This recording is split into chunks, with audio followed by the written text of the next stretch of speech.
Hello everyone. இந்த வீடியோவில் நம்ம பிரேக் அவுட் அப்படின்னா என்ன, பிரேக் டவுன் அப்படின்னா என்ன அப்படின்றத பற்றி தான் பார்க்க போகிறோம்.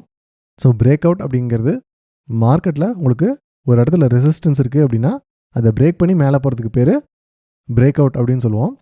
அதே சமயத்தில் மார்க்கெட்டுக்கு ஒரு இடத்துல சப்போர்ட் இருக்குது அப்படின்னா இந்த சப்போர்ட்டை பிரேக் பண்ணி கீழே போகிறதுக்கு பேர் பிரேக் டவுன் அப்படின்னு சொல்லுவோம். இந்த சார்ட் பாருங்கள். இந்த சார்ட் பார்த்தீங்க அப்படின்னா மார்க்கெட் வந்து உங்களுக்கு கிளியராக இந்த இடத்துல ரெசிஸ்டன்ஸ் எடுத்துகிட்டு இருக்கு. இந்த மார்க்கெட் வந்து உங்களுக்கு கிளியராக இந்த ரெசிஸ்டன்ஸ்க்கு கீழே தான் ரொம்ப நாள் ட்ரேட் ஆகிட்டு இருந்திருக்கு. மார்க்கெட் வந்து உங்களுக்கு எப்போவுமே இந்த ரெசிஸ்டன்ஸ்க்கு கீழே ரொம்ப நாள் ட்ரேட் ஆகுது அப்படின்னா அந்த இடத்துல உங்களுக்கு அக்குமுலேஷன் போய்கிட்டு இருக்கு அப்படின்னு அர்த்தம். அக்குமுலேஷன் அப்படின்னா உங்களுக்கு வந்துட்டு பெரிய இன்வெஸ்டர்ஸ் வந்து உங்களுக்கு ப்ரைஸ் வந்து குறையிறப்ப அதை வந்து வாங்கிக்கிட்டே இருப்பாங்க பெரிய இன்வெஸ்டர்ஸ். அக்குமுலேஷன் முடிஞ்சதுக்கப்புறம் என்னாகும், அந்த ரெசிஸ்டன்ஸை பிரேக் பண்ணி ஒரு இடத்துல உங்களுக்கு மேலே பிரேக் அவுட் கொடுக்கும். ஸோ மார்க்கெட் வந்து உங்களுக்கு இந்த இடத்துல பிரேக் அவுட் கொடுத்துருக்கு. கிளியராக வந்து உங்களுக்கு என்ன இருக்குது, மார்க்கெட் வந்து உங்களுக்கு அப் ட்ரெண்டில் மூவ் ஆகிட்டு இருந்திருக்கு. ஸோ இதுக்கு பேர் தான் வந்து உங்களுக்கு பிரேக் அவுட். ஸோ அடுத்து நம்ம பார்க்க போகிறது பிரேக் டவுன்.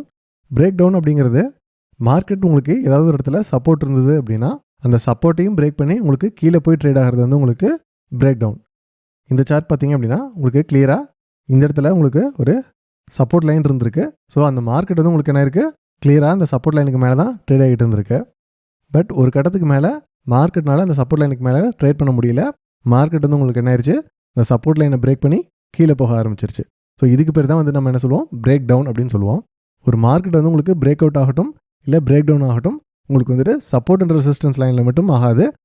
முன்னாடி வந்து நம்ம பார்த்துருக்கோம் டைனமிக் சப்போர்ட் அண்ட் ரெசிஸ்டன்ஸ்னு. அதாவது உங்களுக்கு ட்ரெண்ட் லைன்லையும் பிரேக் அவுட் வரலாம், பிரேக் டவுன் வரலாம். மூவிங் ஆவரேஜஸில் கூட உங்களுக்கு break out and break down வரலாம். சார்ட் பேட்டர்ன்ஸ் நம்ம பார்க்குறப்ப அதில் பிரேக் அவுட் பிரேக் டவுன்லாம் எப்படி ட்ரேட் பண்ணலாம் அப்படின்றத அந்த செக்ஷனில் டீட்டெயிலாக பார்க்க போகிறோம்.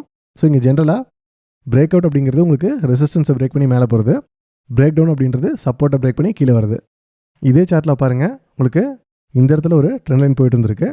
அந்த ட்ரெண்ட் லைனை பிரேக் டவுன் பண்ணி தான் வந்து உங்களுக்கு என்ன இருக்குது, இந்த இடத்துல ஒரு ஃபால் வந்திருக்கு. அதுக்கப்புறம் மறுபடியும் மார்க்கெட் ரிவர்ஸ் ஆயிருக்கு. ஸோ இந்த இடத்துல நடந்தது உங்களுக்கு பிரேக் டவுன். அதே சார்ட்டில் இந்த இடத்துல பார்த்தீங்க அப்படின்னா உங்களுக்கு வந்துட்டு ஒரு ட்ரெண்ட் லைன் போயிட்டு இருந்திருக்கு. அந்த ட்ரெண்ட் லைனை உங்களுக்கு மேலே பிரேக் அவுட் கொடுத்து மேலே உங்களுக்கு மார்க்கெட் என்ன ஆயிருக்கு, மூவ் ஆயிருக்கு. இது வந்து உங்களுக்கு break out. Break out and break down வந்து உங்களுக்கு மூவிங் ஆவரேஜஸ்லையும் வரலாம்னு சொல்லியிருந்தோம். இந்த சார்ட் பாருங்கள். இந்த சார்ட் பார்த்தீங்க அப்படின்னா மூவிங் ஆவரேஜஸில் இந்த இடத்துல மார்க்கெட் வந்து உங்களுக்கு பிரேக் டவுன் ஆயிருக்கு. இந்த இடத்துல மேலே பிரேக் அவுட் ஆயிருக்கு. மறுபடியும் கீழே உங்களுக்கு மார்க்கெட் வந்து உங்களுக்கு பிரேக் டவுன் ஆயிருக்கு. ஸோ மூவிங் ஆவரேஜஸ்லையும் இந்த மாதிரி break out and break down வரலாம். இப்போ கிளியராக உங்களுக்கு பிரேக் அவுட்னா என்ன, பிரேக் டவுன்னா என்னன்னு தெரிஞ்சிருக்குன்னு நினைக்கிறேன். தேங்க்யூ.